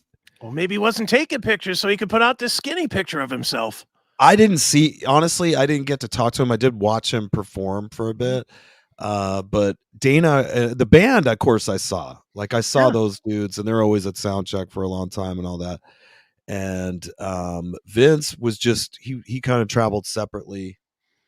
And when it came to autographing the guitar, they took it in there and made sure that and you could see that he signed it, and they made sure that he did. But I didn't get to personally talk to him or get a picture of him doing that. But they did get it done, as we saw. I was really stoked they did that for me, man. That was really cool. nice. Well, yeah. All right. And I should mention that they got us limos and stuff. That's nice. Yeah, like we were rocking in limos. Dana's all, "Hey, I thought you guys would like to take a limo to the airport." He does nice things. Dana's a nice guy. See, now that's another guy that I've heard some people say he's a nice guy. I've heard other people say absolute dick. He's a very hardworking guy. And I'm sure there's frustrations that could push him, to his wits end. I will say he's never been the nicest guy to me, but he's never been an asshole either. Right. He's always been like he's always been kind of like, "Hey, what's up? Can you get out of the way? I'm trying to plug in my bass." He's always been that kind of guy. Let me tell you how he treats me, just so you know. When he sees me, he gives me a big hug. It's totally nice to me and very friendly every freaking time. Mm-hmm. And I think I have his phone number. He was one of the people that called me when I was in the hospital. So sure. As an extension of the show, he was very gracious to me. And he may be. And maybe I was just actually in his way those 3 times that I've run into him. He just doesn't like your fucking face, Chris. No, he might not. He might fucking look at me and say, "Look at that fat fucking piece of shit." He doesn't like fat people, man. He might not. He might be like, "Look out of the way, fatso. Let me do my job." Strangely, he loves Lizzo. No. Yeah, there you go. But no, the nice guy in Slaughter has always been Mark. Mark has always been the greatest. Yes. Mark is the best. Guess who just followed me on Insta? Who? Mark Slaughter, that guy you just mentioned. Look at that. Good dude. I like him. Yeah, I was following him, and then it's been a couple weeks, and I wasn't expecting. You've arrived, my friend. Almost feel that way when these guys do nice stuff. When I get, Mark Torian texts and Mark Slaughter follows. I haven't had my Instagram very long, but for anybody watching the show, at Eric Ferentinos, give me a follow. You can see my awesome beach life. Man, look with at my you. Cats. Please follow me and give me numbers. Shut up. Stop it. Well, it's a great way to promote music for the band. I love how I can make a post and then share a Stephen Pearcy track or something, just like a bit of my guitar solo or whatever. And right. exposes people, and the way that the algorithms can find that now is pretty bitching, because I get paid on that shit. Well, there you go. Hey, I've taken to put it in all my shorts and YouTube shorts and reels and Facebook reels and all that. I use the Stephen Pearcy music now, because you had mentioned about that you could get some kind of credit for the plays. Yeah. So now on anything that I do that is not a band specific thing, like if I was doing, I don't know, the great Ron Keel, I would use Keel music. But Right. I mean, for anything that is just me and you riffing, I put the Stephen Pearcy stuff from either Smash or View to a Thrill under it, because I know that if we get 1 million plays on that, you'll get like $1.37. Exactly, man. I might be able to buy a cup of coffee someday or do a load of laundry. There you go. Well, and I will have paid for that one load of laundry. That one night's worth of clean clothes that you'll have for a gig will be brought to you by Chris Aiken Presents. Man, that's the one thing. Being a homeowner, you have your own wash machines and dryers. I don't want to complain, because I do live here in a beach condo, which is ridiculous. You better not complain. You're living in paradise. I am. I'm fortunate, but I should let people know, because I got a little bit of blowback when I was saying I was doing a charity, because I think people thought that I'm a millionaire, or like You know what? Tell people to inherited shut up. some beach condo. This is Susan's place. She's the one on the lease. I rent a room here from her, and it's just fortunate that we as a couple share this place together. But at any time, she could kick my ass out. At any time. I'm the gonna guy stop who you here. You're sounding pathetic. I'll just make a simple statement. If you're complaining about Eric trying to raise money to pay his fucking bills, fuck you, die. How's that? Simple as that. Just go away. All right. I'm blessed. I'll tell you, and that's how I know I'm going in the right direction, when the universe puts you in a good spot. I've done my share of living like a rat. I promise you. I was in a really in the hood. That's with one T. Yeah. In a shitty place. My cat used to drag rats up there all the time, and fleas. It was a flea-ridden fucking hellhole. All right, we got a guest waiting. All right, well, let's not keep our guest waiting. All right, because when he comes on, I definitely pretty quick into it want to tell a special story about me and the guest coming on. All right, well, we will get to the great Ron Keel. He's going to be on to talk about Keelfest and the Ron Keel Band and Steeler and everything else that he's doing, which is massive amounts of stuff. I'm planning to say hi, Ron, and sitting down for an hour and letting Ron go, because that's how it works with Ron. But for now, we're going to play 2 quick spots, a little bit of Ron Keel music, and then we will be back with the great Ron Keel right after this. It is Chris Aiken Presents. Hey, everybody, it's Chris Aiken from all the shows, and wanted to share with you one of my other passions other than music. That, of course, being coffee. Anybody that's listened to me knows that I love coffee. And I have found another great brand, ladies and gentlemen, that you guys need to check out. Simply named, no gimmicks to it at all. It's just Coffee Brand Coffee. It's fantastic coffee, and I am not kidding you. They have everything that you would possibly want. Their coffee is excellent. I like the Roaster's Choice, but they have the pumpkin spice and all that other stuff, all the flavored stuff that you might like.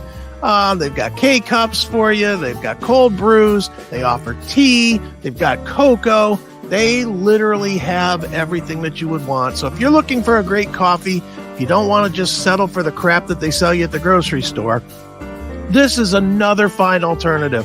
Coffee Brand Coffee. Just go to www.bit.ly/CMS Coffee. One more time, bit.ly/CMS Coffee, and use the coupon code CMSPN to save a little bit of money.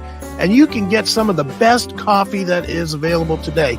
So one more time, it is Coffee Brand Coffee. We love it here at the Classic Metal Show, and you will too. So get some today, folks. Coffee Brand Coffee.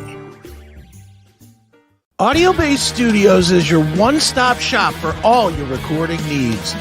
Whether you're a musical artist, podcaster, want to record an audiobook, or have any other audio or video needs, they can all be met at Audio Bay Studios. Recording is available 24/7 to accommodate your time requirements. Audio Bay Studios is conveniently located at 605 Clague Parkway in Bay Village, Ohio. Visit us online at www.audiobasestudios.com or call us today at 539-1150.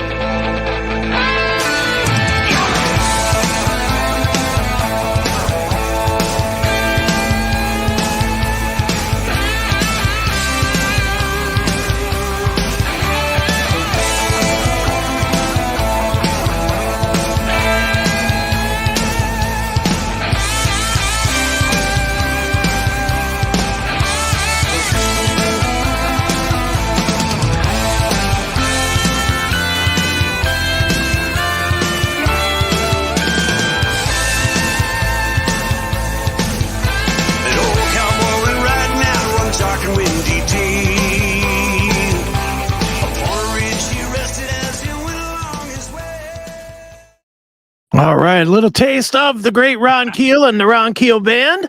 And joining us right now is the great one himself, Mr. Ron Keel. Ron, how are you, sir? I am fantastic, guys. Great to see you. Great to be on the show. And Eric Ferentinos, I just followed you on Instagram, brother. All right. I'm your new follower. And I made the mistake of tuning in early and enjoying what you guys have been talking about. Fat dudes, assholes, and I fit right into the topics of conversation tonight, man. Great to be with you. Awesome, man. I wanted to, bring up something really cool for the fans to hear. In San Diego, and this was probably in, I want to say 1990, maybe, you had a band called Fair Game. 1990, yes. Okay. This is a band that was made up of totally hot chicks that played instruments and heavy metal. And you were playing a venue in San Diego at that time called the Bacchanal. The Bacchanal. Absolutely. I remember that well. Yes. We used to call it the Butt Canal, but that was just a local joke. But anyways, this show, I just wanted you to know, was very special to me personally because I was 17 years old and I had only been playing guitar for about 2 years. And I had my first band. We were called Poor White Trash. And we got to open the show for you guys. And it was my first concert that I ever played. And it would be the night that I would find out if I had what it takes to play in front of people without pooping my pants or whatever. And I got to see your band, which it was amazing. These chicks threw down. I saw them doing shots before the show. I was like, whoa, that's a good band. That was a hard rock and hard party and great rock and roll band that we had. And you and I have crossed paths a couple of times since with Stephen Piercy, and it's great to see you. I know you had a health scare, as I did last year, and Chris has had his own scares. So we're all glad to be here, healthy, rocking, and talking. Absolutely. We're happy to have you. Hell yeah. And let's be honest, we're finally past the shit. Let's just call it the way it is. For the most part, we're all of us with our various health stuff. It's all kind of in the back, so to speak, a little bit. We're all moving forward. Ron, you're the most recent, so we'll go with you on that. How are you feeling? I'm feeling great. Are you past it completely now? Well, yeah, it was 2 months for me. 2 months of really the hospital bout with COVID and getting my voice and my energy back. Chris, you were a great guiding light during that process because I was on tour last summer. Yeah. And did the Sturgis rally. And then I did the big Rock Timber Festival with Winger and Tom Kiefer. And I was dying. Yeah. And you told me, you said, get to the hospital. Don't try and fight this on your own. Yeah.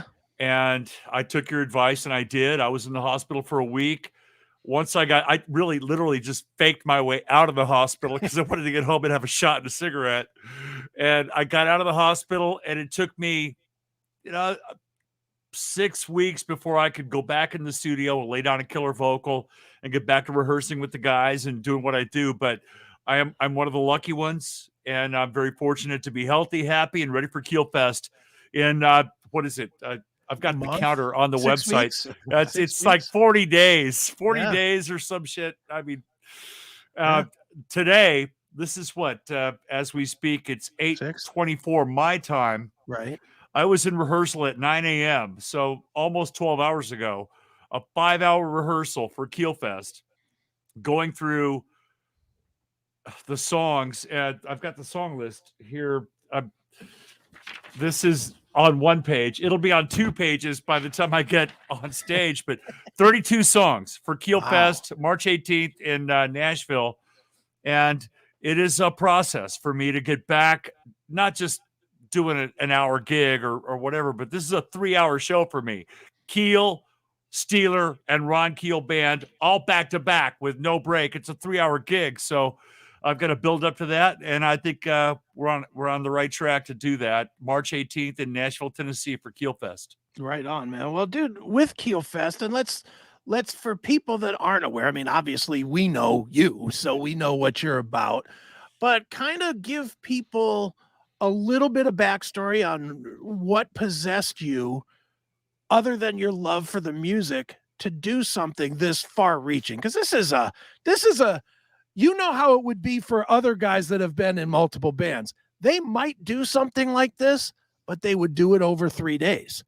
They would be like, come out to the weekend. They'd rent a club and they would do it over. Friday's gonna be Steeler, and Saturday's gonna be Keel, and Sunday's gonna be Ron Keel Band. You're like, nope, get here at 7 o'clock because I'm gonna scream until my lungs come out my throat. You know, it's crazy. I can't take 3 days worth of this shit, man. I'm going to get it all over with in one day while I can. And it started in, Chris and Eric, it started in 2017 when I just literally put the logos on a graphic.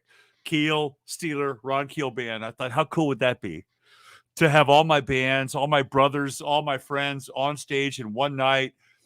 And it started as an idea, which came to fruition in 2019. We did this in Columbus, Ohio. And with the Ron Keel Band, Keel and Steeler. And let's face it, a few years ago, we planned on that being an annual event. The pandemic got in the way.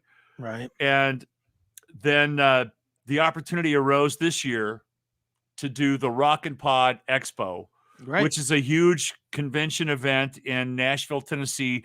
The Nashville Rock and Pod Expo is something that near and dear to my heart. All the podcasters, broadcasters, rock stars, celebrities, friends, and fans and vendors gathered together for this great event. And they offered us the chance, my company, RFK Media, to sponsor the event, the after party concert. And I thought, well, let's just do an all-star jam.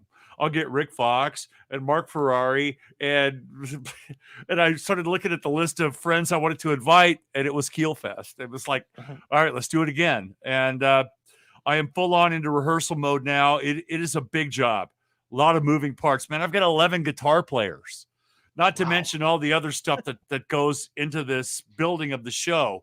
But it's a huge challenge for me, and a great opportunity for me to celebrate the music, the history, the legacy, the friendships, the fans, all that in one night. And I love a challenge, man. It's like climbing Everest. And every day it started 3 months ago, and today, 5 hours in rehearsal, screaming my guts out. You can have what's left of me on this interview because I have to choose. Can I do an interview or a rehearsal? Right. And today I have to do both. And I did take a break and had dinner and all that, but I'm beat up, man. I give this thing everything I've got. I'm a firm believer in preparation. Sure. I'm going through the motions in rehearsal. I'm stage ready, road ready,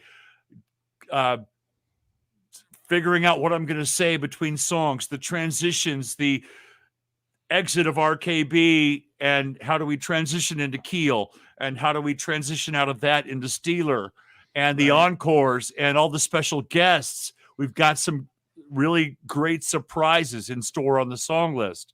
With the two opening acts that we have, Crashing Wayward and the Fifth. It does give me a little leeway from last time. Last time I think I sang 40 songs. This time I'm only singing 32 songs. Yeah, only. Wow. Nice. Well, Ron, I have to ask you, man. I mean, your voice is different now. Not different, tremendously different, but we're all older. We got a deeper voice. We all got deeper voice as we get older. It's just part of the gig.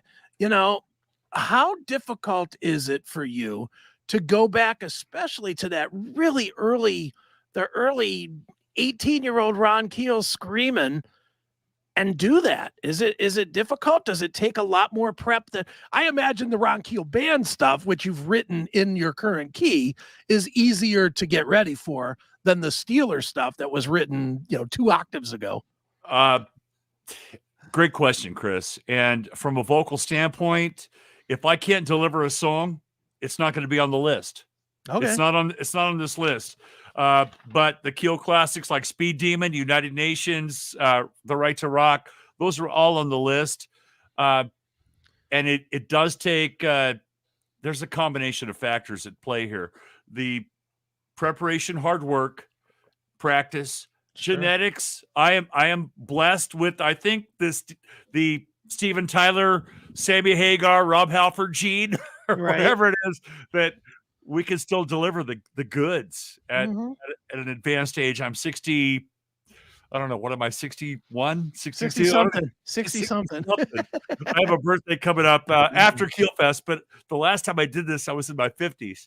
But vocally, I believe the songs are better than they've ever been. Okay. And that's why I re-released and re-recorded some new versions of the Keel classics last year with the Ron Keel Band. Keel. Right. It's got The Right to Rock, Because the Night, Tears of Fire, songs that I sing better now than I did then. I'm not going to attempt No Pain, No Gain off the Final Frontier album. That ship has sailed. But I do believe that I can bring something to the song and deliver it in a way that I'm proud of. And hopefully people will accept it and enjoy it. Vocally, like I said, I am blessed with now good health and the genetics to do this, I think, for another 10 years, into my 70s. I take my cue from my heroes, Sammy Hagar, Steve Tyler, Rob Halford, Glenn Hughes. I mean, if the list goes on, these guys are still just crushing it, and I plan to follow in their footsteps. Sure. Do you think for you, and again, this would just be for you, do you think that it helped that you had that period in the 90s, I guess, where when you were doing Iron Horse, which did not require you to really be a banshee, it was definitely, because it was more mid-tempo, most of it was more mid-tempo, that it gave your voice like a little bit of rest? No, absolutely not. In the 90s, now Iron Horse didn't start until 2000. Or 2000.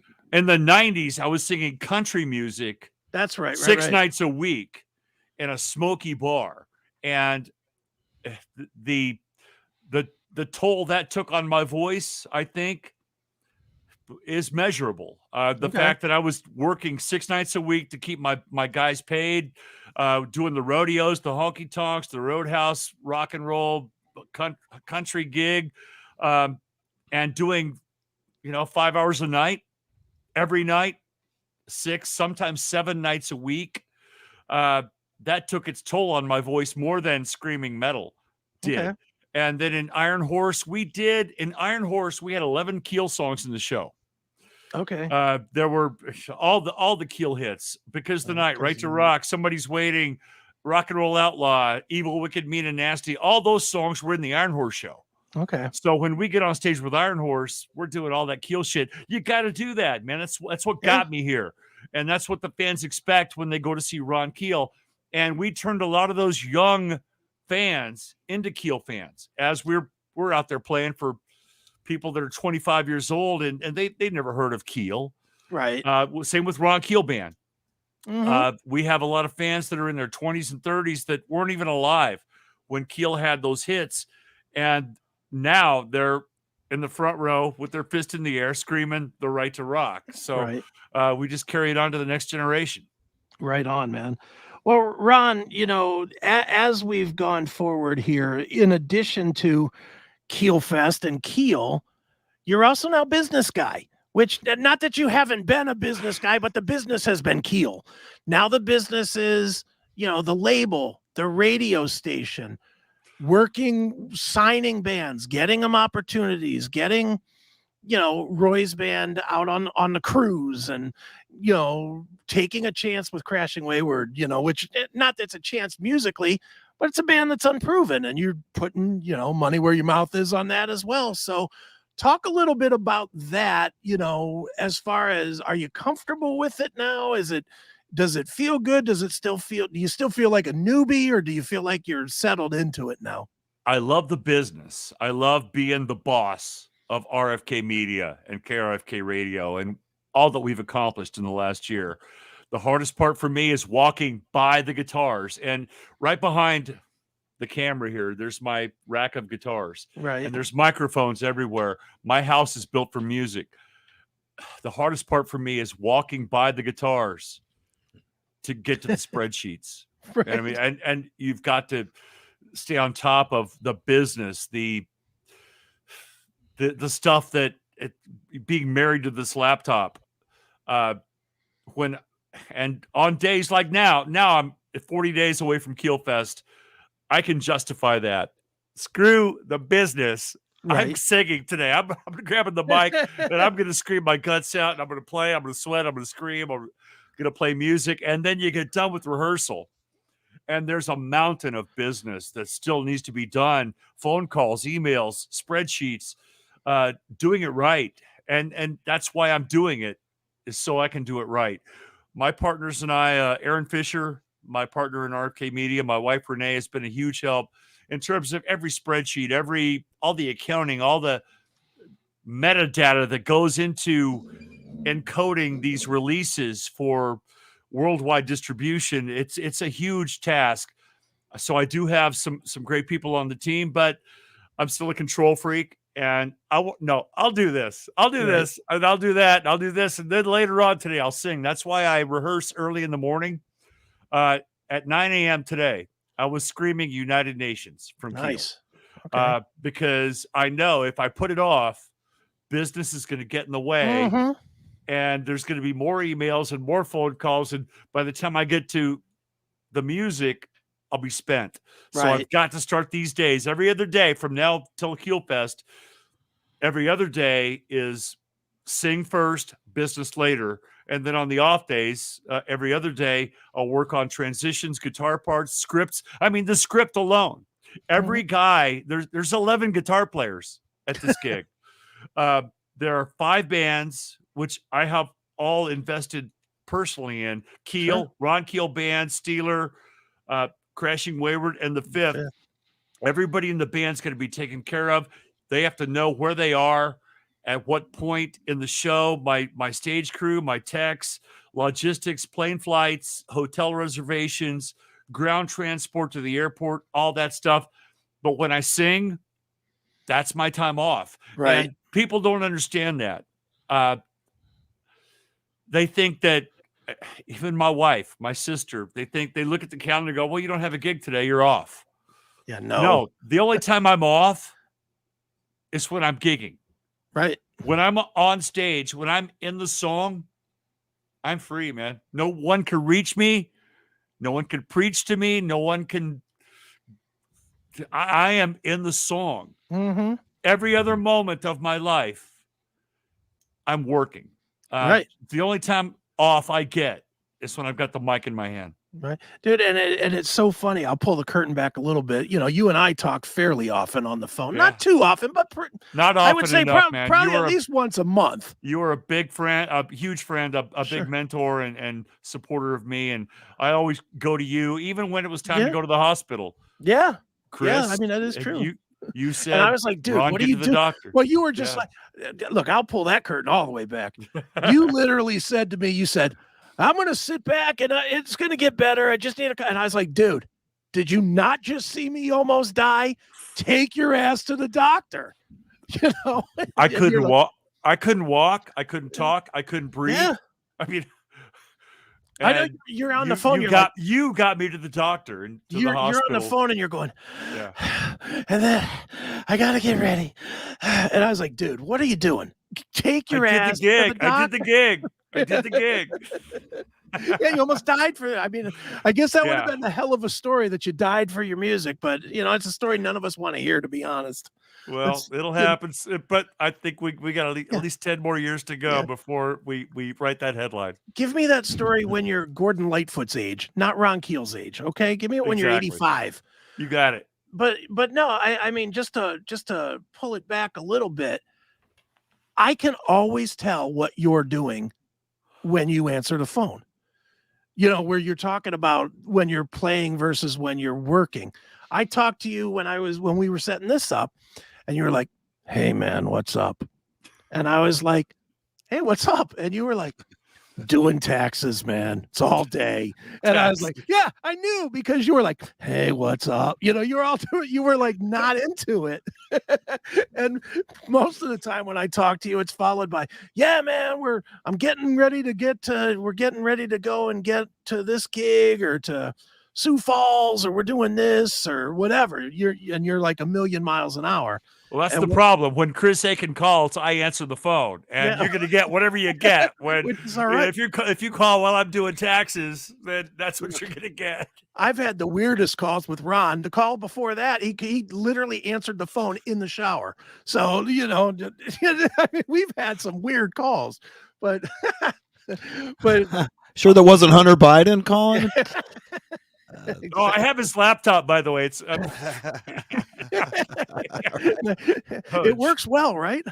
It does. Yeah, it's got a lot of cool content. That's right. A lot of good video in there.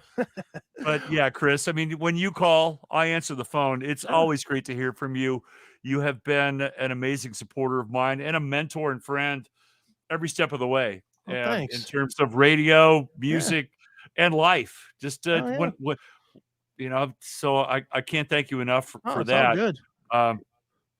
Eric, and I'm. Did I mention that I'm following you on Instagram now? I was already following you, sir. I saw that when I went, because I'm listening in, and you guys are talking shit about Motley Crue being fat, and this guy being fat, Eric Ferrentinos being fat, and Chris Akin being fat, and I'm thinking, I wore my slimming vest. Whoa! See, Chris is like 2 Ron Keels. Yeah, I am. Well, that's all right, but I'm not. So am I today. So am I today. And you guys wrecked my day because I don't drink before interviews. Right. And, because I learned my lesson about that a long time ago. Don't get drunk and do an interview on StreamYard or whatever. Agreed. I stopped doing that too. And, I rehearsed from 9 a.m. to 1 p.m. and I've wanted a drink ever since. And I go, no, I've got this interview. I've got to keep it together. And so you just took LSD instead. I did. I am going to shut the camera off for a minute, please. Oh, it's off. Nobody can see it. Nobody can see that. Right. He drinks whiskey. You say goodnight. I am unwinding with you guys. It's been a long day, and we are in the middle of this huge radio promotion for the Live the Rock compilation album. Right. This album. Let me lead you into this next segment, Chris, please. Okay. Go ahead. My career started with these epic compilation albums. Metal Massacre in 1981 was the first appearance of Rat. Right. Steeler, Metallica, right. And so forth. Black and Blue. Black and Blue. And that record really started my career as the foundation on which everything was built. And the Mike Varney U.S. Metal compilation albums that he did, U.S. Metal 1, 2, 3. Keel was on U.S. Metal 4 in 1983, 84. Right. And I'm getting all these submissions and all these people that want to work with me, and I just don't have the time or the energy or the resources financially to sign every band I like. Sure. So I thought, let's do what Brian Slagle did with Metal Blade. Let's find all the bands we love and put them on one record. And it's called Live the Rock. Comes out March 17th, the day before Keelfest. And, I reached out to 16 artists thinking I would get maybe 10, 11 yeses. Okay. I got 15 yeses and 1 no response. And I'm sure the one artist who I love, she's awesome. I'm sure she'll respond at some point, go, yeah, I'd love to be a part of this. Well, the ship has sailed, darling. Because Live the Rock, the compilation album, Volume 1, is coming out March 17th from RFK Media. And we've got my song, American Thunder, which is the RFK All-Stars. Okay. Me and Roy Cathy from the Fifth on a duet. I'll tell you the story behind that song in a minute. But we've got Crashing Wayward, Breathe, the Ron Keel Band, When This Is Over, our big hit from last summer. Pamela Moore, Sister Mary on Queensryche. Mind Crime epic. DB Bryant, an artist who, I mean, I could talk for an hour about each one of these different artists that are going to be a part of this. Dogbone, which features Brian J. and Dwayne Miller from Keel. Okay. Their band after Keel was called Dogbone, and they've relaunched that project with great new music. To have all these artists being a part of this is extremely overwhelming, and I'm really excited about this. It's a great record. First of all, going through the process of mastering and manufacturing and sequencing, and I've had to listen to this thing dozens of times, Sure. top to bottom, to make sure that the levels are balanced. There's no pops or hisses, or the space is right between the tracks, whatever. It is an amazing collection of great music from artists from around the world. We've got bands from Australia, Germany, Brazil, across the USA, Canada, and it's a global showcase for these new artists. And the link to pre-order that is livetherock.com. That's really simple to remember. You can also find it at rfkmedia.com. Sure. But to have these artists all buy into what I'm doing with RFK Media and be a part of this is a huge thrill. And I'm honored, and it's a great record, man. The songs, the performances, obviously a lot of spreadsheets, a lot of legal details and licensing fees and all that stuff. But when it comes down to it, it's all about entertaining people and giving them something special. And this is a very special record. Absolutely. And, since we're talking just about entertaining people as a whole, with all the different things, whether it's Keelfest or the Live to Rock record or Ron Keel Band or everything, we still haven't, there's yet another piece of the Ron Keel empire, the radio station, which unlike everybody else that gets a Live 365 account, uploads their favorite 150 songs and calls it a radio station, this is a radio station. You've got the biggest names in our genre, their shows, Eddie Trunk, Dee Snider, Joe Elliott, of course, the Great Classic Metal Show, to really trash it up. But I mean, you've got the greatest shows of our genre right now on your station. And again, that's more business. That's more time that pulls you away from the business of the music of Keel and puts you into the business of Ron fucking Keel Media. I mean, it's crazy, but it's great. I thought it was important when we started the label, the entertainment company. It's a label, but it's more than that. Mm-hmm. I thought it was important for us to, and I love internet radio. It started with Neely. Mm-hmm. Neely started, I'd never heard of internet radio before Wendell Neely had me on the Classic Metal Show in 2001 or something, right, very early on. And I fell in love with it. I think it's an amazing platform to reach people, to entertain people. And it's all about entertaining people, giving them something to enjoy, something to listen to. And if you're going to do it right and overdo it. So we spent the extra money, went the extra mile to get Joe Elliott, Eddie Trunk, Dee Snider, the Classic Metal Show on board at krfkradio.com. And every morning now we're building listeners every day with these announcements that we're making for the Live the Rock compilation album.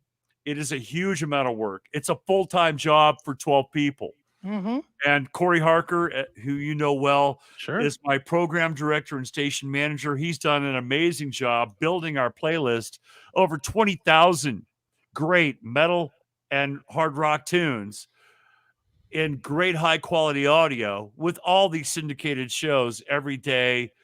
It is, I love it. It's really important to me. And we're going to keep it going and keep it cranked up as long as we possibly can. I anticipate this being my, and 10 years from now, when maybe I'm not screaming Speed Demon at Keelfest 10, Right. I'm still going to be on the radio, man. I'm still going to be in front of the mic, talking the rock and rocking the talk. So Right. Entertaining. That's right. Exactly. Yeah, by that point, I'll be like, Speed Demon, Speed Demon. Speed demons. I can't sing it. It's on the show, man. If I can't sing it, if I can't deliver it, because I know whatever I do is going to go on YouTube tomorrow. Of course. I mean, I don't have a choice. I would prefer the no video. Please, let's just keep this between us, right? But I know whatever I do is going to go on YouTube tomorrow. And if I can't cut it, it's not on the list. Right. These songs are on the list. There You're you go. comfortable with. I don't know how you That did is this. That Dude, is the set list, actually. What is craziest to me is that you're saying I can't do this song or that song that's so high up, but you're saying that you'll do Speed Demon. I don't know that there's a higher end song. Oh, that's dude, way higher. Oh no, Speed Demon. Well, I do cheat the melody from the high F sharp down to the low B flat, I think, but it's still, I deliver the song in a way that I'm proud of. And Nice. I'm not, God bless anybody our age who's still trying to do this and do it well. My gauge is if I'm happy with the performance, if I feel confident in the song, the high note on Speed Demon is high. It's high. I think I cheat that down a fifth. Okay. It's been a long day. It's been a long day. All right, try Speed Demon. I did it, but I'm not one of those guys, and I don't want to throw shade on any of my peers because anybody that's still out there doing it, like Vince or Dawkins or Bon Jovi Or Steven. I love Steven. I love Steven. Anybody that's still out there doing it is doing it because they love it. I don't think it's about the money anymore for Vince. It's not about the money. It's about he loves to get out there and rock out and sing to his. He loves this life. It's who he is. And I'm not throwing shade on any of those guys. I know what I have to do to keep my stamina, my vocal endurance. I have to rehearse. I have to grab that mic every day and throw it down and stay fit, go to the gym, eat right. I got to get some sleep every now and then. I mean, the rules are the rules, and that's how I govern my life. I do not mail it in. Once I get to a point where I'm not proud of what I do, I'll quit doing it. But right now, what I did today in rehearsal for Keelfest, I'll put that on stage March 18th, and I'll go home that night beat up and proud. Nice. Well, one more time, it is Keelfest. It is March the 18th. Where exactly is that in Nashville?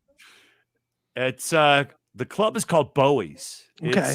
It's a small venue. I think capacity is 600, and we're going to sell out. We're going to have a lot of industry VIPs and friends and fans and Patreon members. The subscribers at patreon.com/Ron Keel get VIP treatment and special gift packs and VIP seating and all that. So it will be a packed house. It just felt like the right place to be for us. Right. This venue is just very rock friendly. It's the place downtown Nashville for all the national rock shows. And we could have gone somewhere else that was probably a bigger capacity, but we want to control the tickets. We want to control of course, the control freak, Ron Keel. I want to be able to let in 100 of my friends as VIPs or Patreon members, and not have to worry about the online ticketing. Is important. You can get your tickets at keelfest.com. Cool. And a combo ticket for the Nashville Rock and Pod Expo and Keelfest is what, $35? Wow. For the whole day. I mean, you can go to the Expo convention and then go to our concert that night for $35, especially if you're a Patreon member. You'll get the perks, the VIP seating, gift packs, autograph photos, the meet and greet access, all that stuff. I'd never charge for an autograph. I never charge for a meet and greet. But the Patreon members will get to come upstairs in the balcony at the private bar and meet all the guys in the band and get your photo taken with Keel, Steeler, Ron Keel Band, the Fifth, Crashing Wayward after the show on March 18th at Bowie's in Nashville, Tennessee. Very cool. And for people that want to follow all the other stuff is what? KRFKmedia.com, right? Everything goes through ronkeel.com. That's your one-stop shop. I know we have a lot. We each have 12 different platforms and different shows and different addresses and websites. But I try and keep ronkeel.com as the hub for everything that I do. So you can get on the radio station, find the tour dates, listen to everything that we're doing, and find all the links to Spotify and iTunes and Crashing Wayward, the Fifth, all the other great bands that I'm working with. It's all at ronkeel.com. Very cool. And just my own shameless plug, the only app in the App Store that actually has KRFK Media, because somebody hasn't gotten back to me still, is the CMS Network app, which does carry its Channel 3 on our streaming platform. So you can get KRFK in your car, on your phone, wherever you are. As long as you got your phone, you will have it. So make sure you get it from there as well. And Ron, I figured what we would do, you mentioned the song earlier. I figured we would give people a nice little taste of When This Is Over to wrap this one up, since this interview's over and this Chris Akin Presents is over. Everything's over. So tell us a little bit about Game over, man. Yeah, really. Tell us a little bit about this one. Aliens too. I get it, Eric. There you go. I follow you on Instagram. And what a great song to end this with. And Chris, I'm still trying to figure out what kind of music this is. It was a big hit for us last year.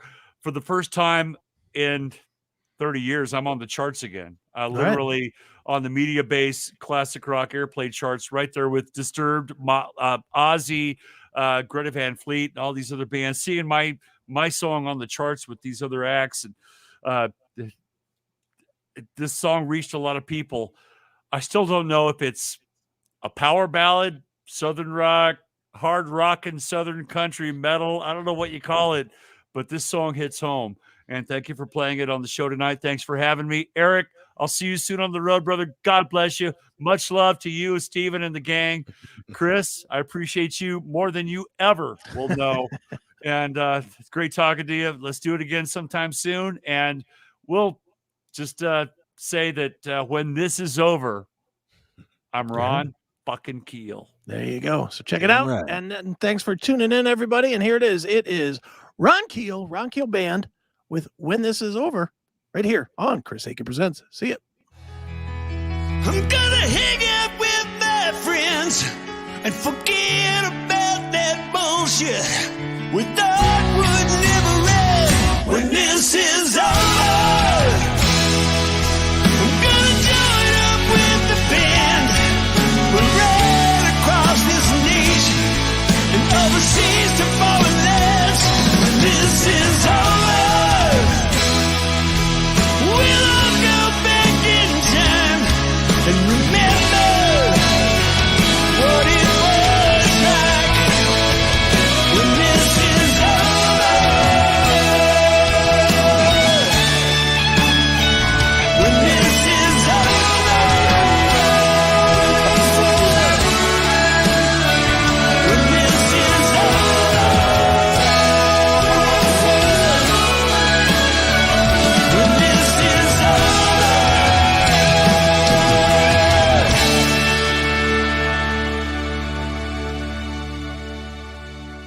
Hey everybody, it's Chris Akin from all the shows and wanted to share with you one of my other passions other than music.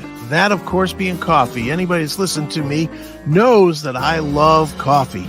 And I have found another great brand, ladies and gentlemen, that you guys need to check out. Simply named, no gimmicks to it at all. It's just Coffee Brand Coffee. It's fantastic coffee, and I am not kidding you. They have everything that you would possibly want. Their coffee is excellent. I like the Roaster's Choice, but they have the pumpkin spice and all that other stuff, all the flavored stuff that you might like. They've got K-Cups for you. They've got cold brews. They offer tea. They've got cocoa. They literally have everything that you would want. So if you're looking for a great coffee, if you don't want to just settle for the crap that they sell you at the grocery store, this is another fine alternative. Coffee Brand Coffee. Just go to www.bit.ly/CMScoffee. One more time, bit.ly/CMScoffee, and use the coupon code CMSPN to save a little bit of money. And you can get some of the best coffee that is available today. So one more time, it is Coffee Brand Coffee. We love it here at the Classic Metal Show, and you will too. So get some today, folks. Coffee Brand Coffee. Budget Pet Care is the leading online supplier of pet healthcare products that provide branded healthcare products throughout the United States. They provide quality brand name pet supplies for flea and tick treatments, dewormers, nutritional supplements, eye, ear, and joint care treatments for all cats and dogs, including Frontline Plus, Advantage, K9 Advantix, Capstar, and more. Go to https://bit.ly/CMSPNBPC and use the promo code GREEN20 to save 20% on your next order. Shop Budget Pet Care today.